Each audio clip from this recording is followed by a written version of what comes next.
Have you ever watched a TV show, listened to a podcast, or clicked on a video on social media that left you feeling uncomfortable or upset? Some stories can be quite complex and hard to tell because of the emotion and the trauma that's associated with these vulnerable experiences. So how can our creators tell these difficult stories ethically and authentically?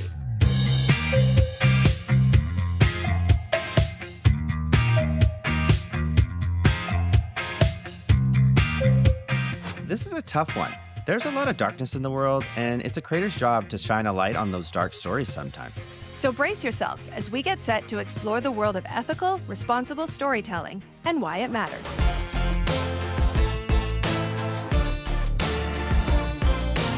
Hello and welcome to First Frame, where creators come for answers, brought to you by TELUS STORYHIVE. I'm Jennifer Park. And I'm Cameron Zinger. On this season of the podcast, we're diving into practical and ethical challenges facing Canadian content creators in 2026. With insights from emerging creators, seasoned pros, and industry insiders, it's our goal to give you clear and actionable advice you can use right now. Canadian content creators need a podcast to call home. This is it. Whether creators are aware of it or not, being a storyteller comes with responsibility, especially when the story you're telling isn't your own. There's a lot to consider, from consent and power dynamics to reciprocity and respectful collaboration. On this episode, we're going to define some of those principles, and we're going to talk about how you can apply them to your stories that you're telling, especially the ones that are really complex, traumatic, and emotionally triggering. Our goal is to give you practical tools to tell stories with honesty and integrity, to help you understand how you can make sure the right voices are being heard, and why you also need to consider the potential impact on your audience. To guide us through this sensitive and nuanced topic, it's my pleasure to introduce Larissa Maxwell, the founder and CEO of Maxwell Consulting Group. Larissa, thank you so much for being here today, and welcome to First Frame. Thank you so much for having me. To get the ball rolling, let's talk a bit about your background. What is an ethical storytelling consultant, and how did you get into this field? So an ethical storytelling consultant is someone that works with different types of storytellers and projects to consider some of the ethical dimensions. And my background has a few journeys to get here. I did about 20 years in social services where there was a lot of hunger and desire for people to share stories from their first-person lived experiences, which is a great thing, but that wasn't always done well.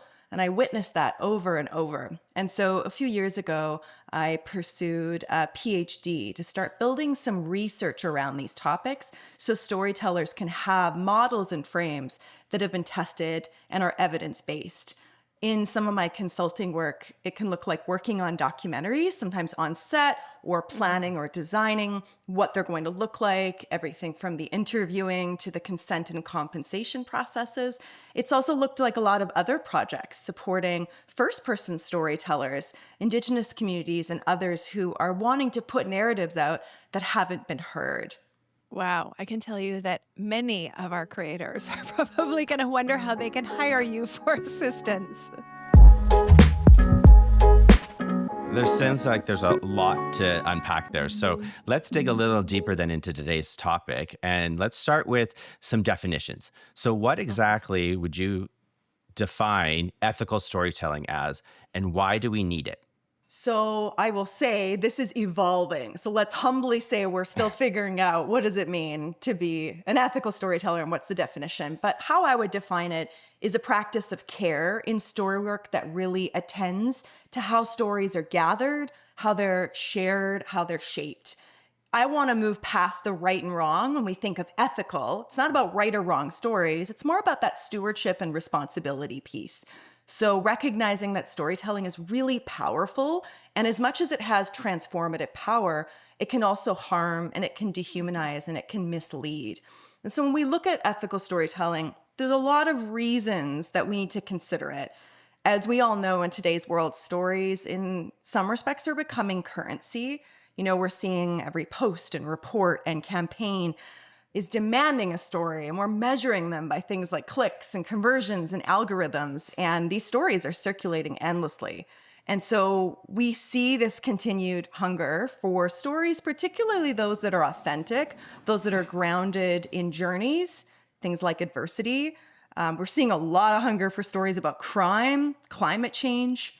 So some of the questions that I think we need to ask is, are the stories we're telling ethical, truthful, and safe? Do they empower those that are featured or a part of those stories, or are they exploiting or sensationalizing? I think we can also ask, who gets to tell these stories and who decides how that gets shared? I think lastly, another question I ask is, how far is too far? If we want to talk about adverse content, how far do we go in describing that in a different type of storytelling medium? How responsible are we to keep our audiences safe? So there's a lot of consideration for us to think about around the concepts of ethical storytelling. Yeah, and I think this is a really important conversation, especially at StoryHive. Our creators are fairly new, and this is probably something that I would say not all of them are thinking about. So, without naming names, can you share some examples of both ethical and unethical storytelling that our audience might be familiar with? Yes, without naming names, I can give you a few different examples. There is a well-known series that's on one of the largest streaming platforms, and it's looking at a real-life story of a serial killer who targeted gay men. And this is a really interesting example because although it's been consumed extremely high on that streaming service, families have spoken out that not only were they not consulted, but they felt like the ways in which their family members, their deceased family members, were portrayed was inaccurate, discriminatory, and sensationalized.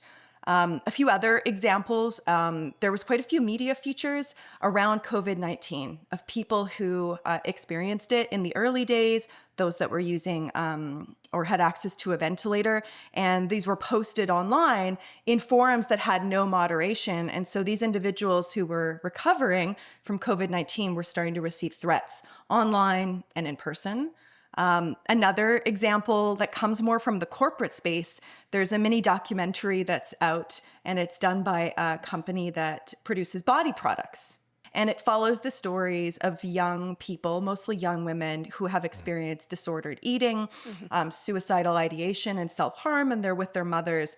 And it has received a lot of reaction that it went too far. And also that making a connection between body products and those stories felt really uneasy for viewers.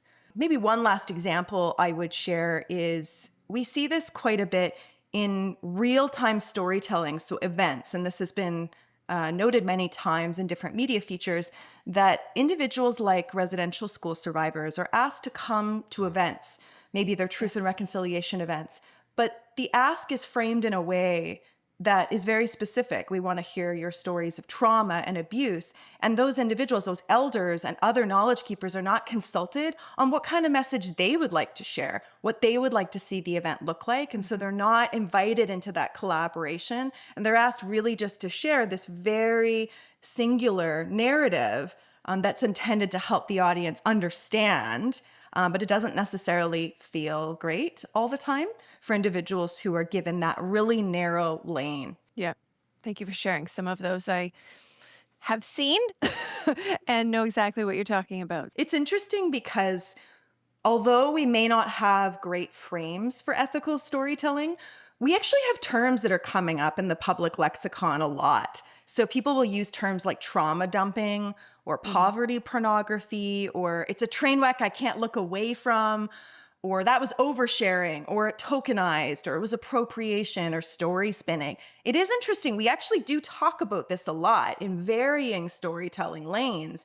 We don't necessarily know what to do about it, what the specific harms are, and what does it look like to grow and emerge as storytellers who really engage in kind of relational reciprocity with the communities and the stories in which we're telling. You've mentioned harms, so maybe we could elaborate a little bit more on that. What are some of the harms that have come out of unethical storytelling? An interesting one is time dishonesty, where someone who might be engaging and sharing a real life story that they've gone through, and that's in collaboration with another type of storyteller, right? Maybe it's a journalist, a documentarian, or someone else. And they feel like the way in which it is produced is not honest in the time journey that they actually went through. Because very often we like to see narratives that have resolution, right? A problem, an arc, and a solution. But that's not typically what real life human journeys look like. They're pretty up and down and radial. Sometimes I say they're more like a flower where there's many petals, and we almost have to think about and consider the different petals. What can happen often is we will condense something into a storyline, but the individuals who are featured, it doesn't actually feel authentic or real to them.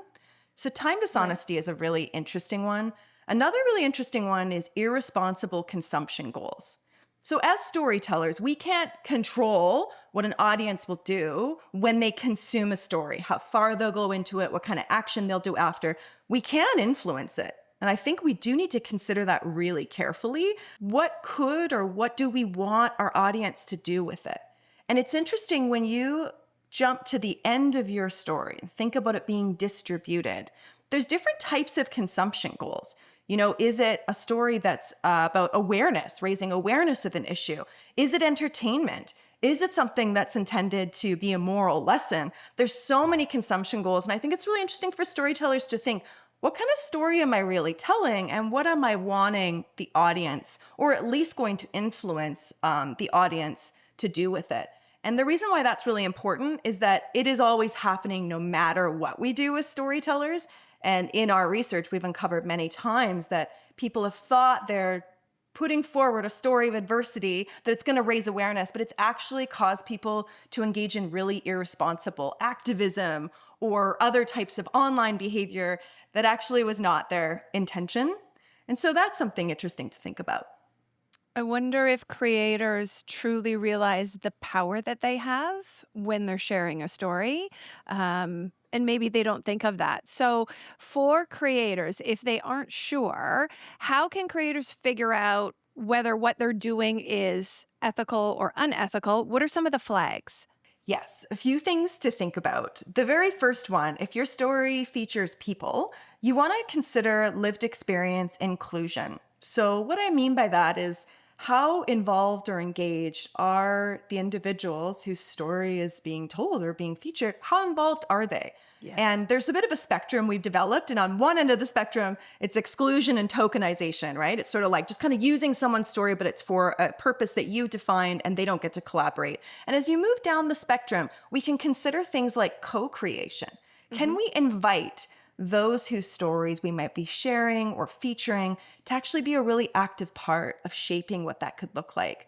And it's interesting because it does require us to decenter our power a little bit. I've worked with a lot of organizations who have looked at this and gone, what does co-creation look like? Could we support something that might actually have some lived experience-led elements? Do these communities want to tell their own stories? And we could support that in a different way. So I think there's a really interesting practice there on considering what type of lived experience inclusion you're doing.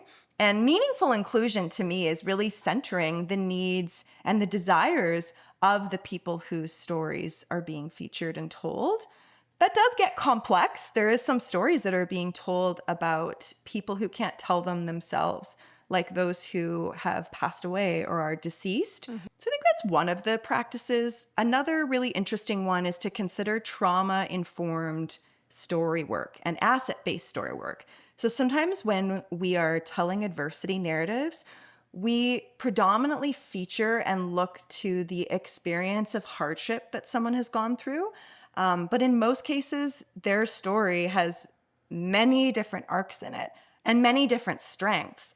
And so are we only featuring or focusing on this one dimension? What are the other dimensions of this person? And to be trauma-informed is to really consider not only that individual's voice and choice in the process, but it's to consider also for an audience, you know, are we engaging and educating audiences, or are we potentially harming or taking folks too far into a graphic or a difficult narrative? And there's some interesting pieces that we're playing with on the research level to try to figure out how far is too far. But there is some really interesting work around trauma-informed storytelling. So obviously, ethical storytelling should be something that our creators are thinking about at all times, from what I'm hearing. But are there any particular subject areas or topics where you think creators should be taking special care to ensure that they're doing things right? I think, in particular, narratives that are around adversity and adversity transformation journeys. I think those that have dimensions of trauma, those that have dimensions of cultural, gender, and sexual identity. I think these are ones that we need to be considering. I've also done quite a bit of work with projects that are looking at engaging children and youth and some of the different dimensions around not just the narratives, but what does consent mean, and considering long-term risk, and what that means for people from varying backgrounds.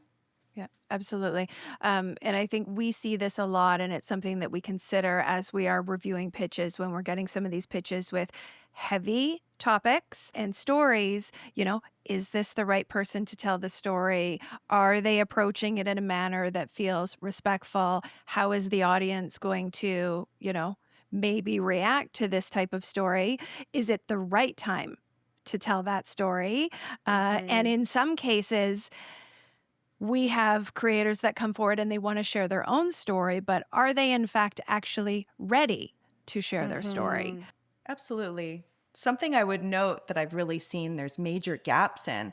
So as much as I spend time kind of studying story work and building these models and working on projects, I've spent a lot of time with storytellers themselves. So those that want to share their own stories. And like you said, not only sometimes is there the processing of what they have walked through, but we actually see real gaps in just supporting storytellers to refine their messaging, to identify their motives, to consider safety concerns, to identify things like even compensation structures, how to navigate contracts, considering the impact to family and others, that as we share our own stories, there's interconnections. Oftentimes, as we share our own stories, we're often sharing the stories of others. It's pretty tough to tell your life story without your guardians or your parents or your community.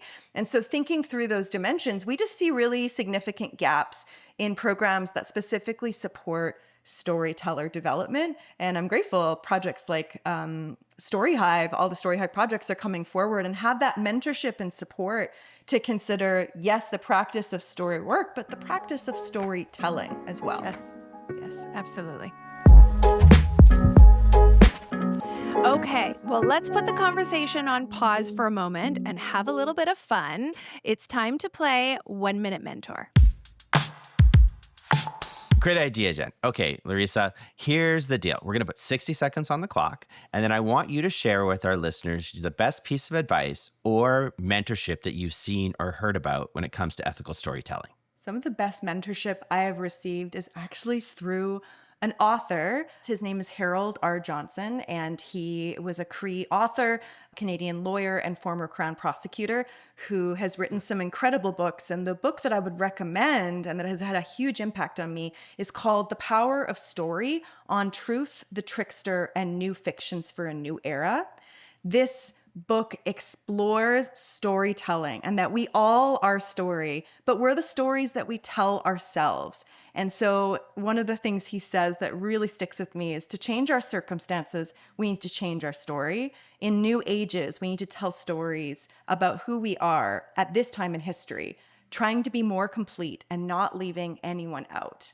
I think it explores and brings up this concept that we're often doing, which is restorying. And it's had a huge impact on my life and some of the work that I do. Great advice. And I'm definitely going to have to check that out. Now that we set the table with some definitions and examples, let's get into concrete advice for our creators. You mentioned that you've done a lot of research into emerging best practices. Which ones are at the top of your list? One of the ones that has emerged really strongly is an evolved form of consent that we're calling living consent.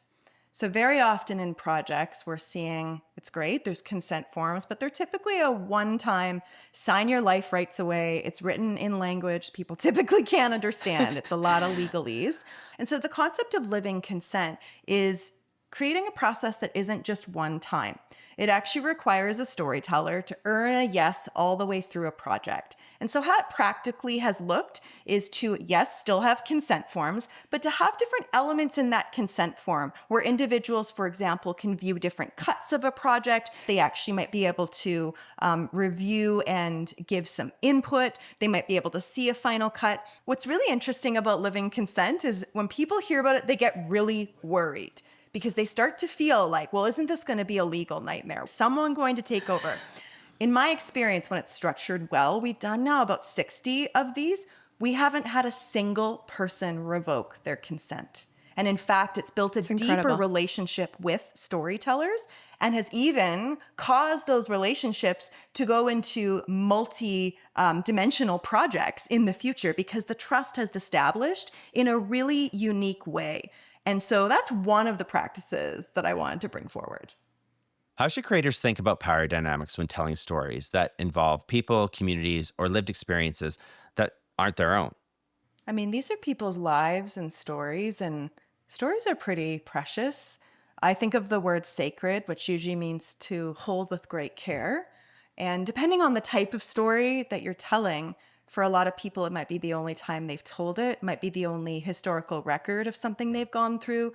I think for storytellers, as much as we want to move the process forward and there's deadlines and there's timelines, it's also really important that the work that we do actually uplifts and tells the stories that we think we're telling.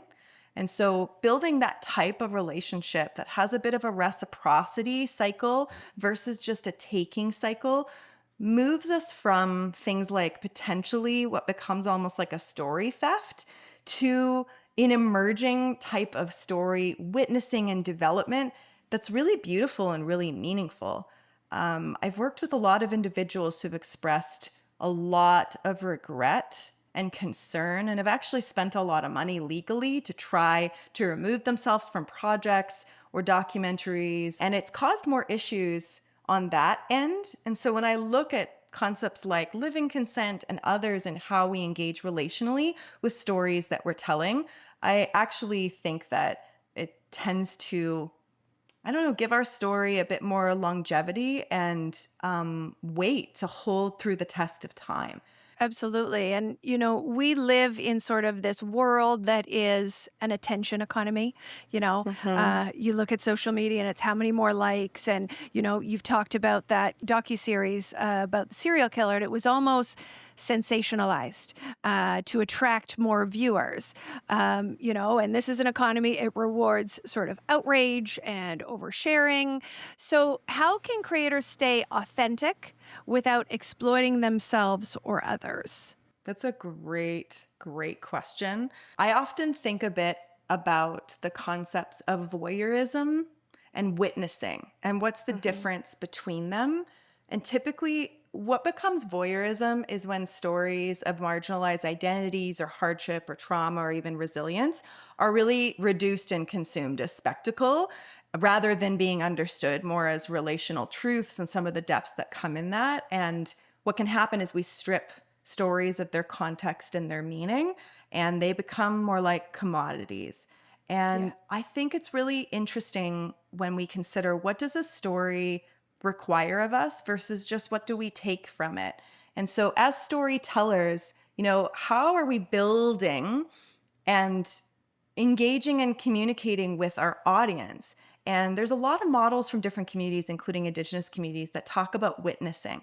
That when we actually consume stories, it means that we start to experience some level of responsibility. It doesn't mean responsibility to address an issue, fix government policy. I don't mean that level, but responsibility in how we consume it. And so I have definitely seen in some of the research that we're doing, there's this thought that the more shocking, the more graphic, the more you're going to have engagement. But we really have to think about what that engagement is. So for a lot of people that I've talked to who have consumed these types of stories, some have said that it's actually caused them to recoil in shock or horror, or to actually numb them to an issue versus engage them in an issue. Some have even said that content that is really graphic, especially sexualized content, has actually evoked eroticization. So I think we really need to think about that. Are we encouraging voyeuristic consumption of these stories? Or are we actually engaging people as witnesses to this work? And I actually believe we need more and better stories. I don't want ethical storytelling to become a heavy where we say, okay, now we can't tell certain stories. I think it's actually a practice of care, of really thinking, how do we tell this story well? What are some of the practices that we need to be considering before we tell it, during, and afterwards? So I can imagine when our creators are working on creating these stories, and like you said, their probably intent is not to sensationalize it, but let's say they actually finish the project and then they find out that, something wasn't necessarily ethical. What would accountability look like for them? Like, what could they do? What a great question. I think there's different dimensions of accountability. I think for me, I would actually lean towards not total removal of the story and wipe it clean. I think all of us, even though we're all telling stories all the time, I've even looked, there's not that many organizations or institutions that are teaching the practices of storytelling. So I think we're all learning. And so what I think would be really valuable if somebody makes a misstep is to communicate that. I'm going to give you an example of it. There was actually a project I was a part of. It's a large research project, but it's participatory action, meaning it's developed with the population that are being researched versus on them. And so as we were building this project, we referenced a model that we didn't look into too deeply, but we referenced it as example, which is Maslow's hierarchy of needs. It was later pointed out to us by Indigenous communities that there has likely been a theft of Indigenous knowledge in that model. And so using it in this project was a concern. And so instead of just removing it, we had the report, we could have just wiped it and moved on. We actually kept it in and then built out a whole section about what we learned, what was held accountable, how that changes the project, and what we're taking forward from it. So I actually would recommend where we can to learn through, and sometimes that means putting out an apology. Sometimes that means communicating what we've learned and how we're growing. Sometimes it means a content notice at the beginning. Sometimes people call it a trigger warning, but I like the term content notice. It's a content notice at the beginning of maybe a project or a film or something like that. The other piece I would say is if there are individuals that are featured in story work and they no longer want to be, we do need to consider and really think about that. I have been a part of a few projects where we have done story removal from the level of government level storytelling to TV, to documentaries, to corporate campaigns. And I do think we need to consider that as well. But I would encourage us to consider how we can be more transparent and learn through these processes. Because as we communicate that, it actually helps others learn as well. And it shows that we are engaging as ethical storytellers. I don't think there's a destination where now you're an ethical storyteller. I've faced tons of different types of stories, even as someone who studies this, and I'll sit there and go, this is really interesting. I haven't seen a practice on this. We're going to need to develop something. We're going to need to test it. And we might need to learn through that. And as they say, life is a learning journey. So, whether you're a brand new creator or whether you're a filmmaker with, 25 years under your belt, there's always an opportunity to learn and become better at your craft. We have, in fact, had projects that they have been completed and they have been distributed on our Optic TV platform. And a creator has come back and asked us to remove a project or edit a project because there's been an impact to either the individual whose story that was shared or a family member or someone that is connected to that individual that then had a concern with the story. And, I think it's in those instances, it's just another learning opportunity for those particular creators as well. I agree. I think there's space sometimes to retire stories. We've learned today from Harold R. Johnson that sometimes we need to tell new stories for a new era. There is a great example of a TV show that was a really famous comedy, and it was developed by a woman and it had so many great dimensions in it. And yet there was this episode, it was from a few years ago, that the characters engaged in blackface. And instead of just removing it and wiping it, because we know that we should not be telling those types of stories, they actually put out a statement and said, we are retiring this episode permanently, but here's why, and here's what we have learned through it, and here's a commitment and how we're engaging going forward to really consider the impact of our story work. I just think that's a great example of not only showing that humility, but it actually caused me and many others to learn from it, which I think is the practice of ethical storytelling. Absolutely. So, to sum things up, for creators who are wondering, why do I need to do this ethically when other people are taking shortcuts? What would you say to them? I would say consider the impact of your work and that storytelling is an incredible privilege, but we do need to steward that privilege. I also deeply believe and have seen that stories that have ethical considerations and dimensions baked into the background and sometimes the foreground, they're great stories.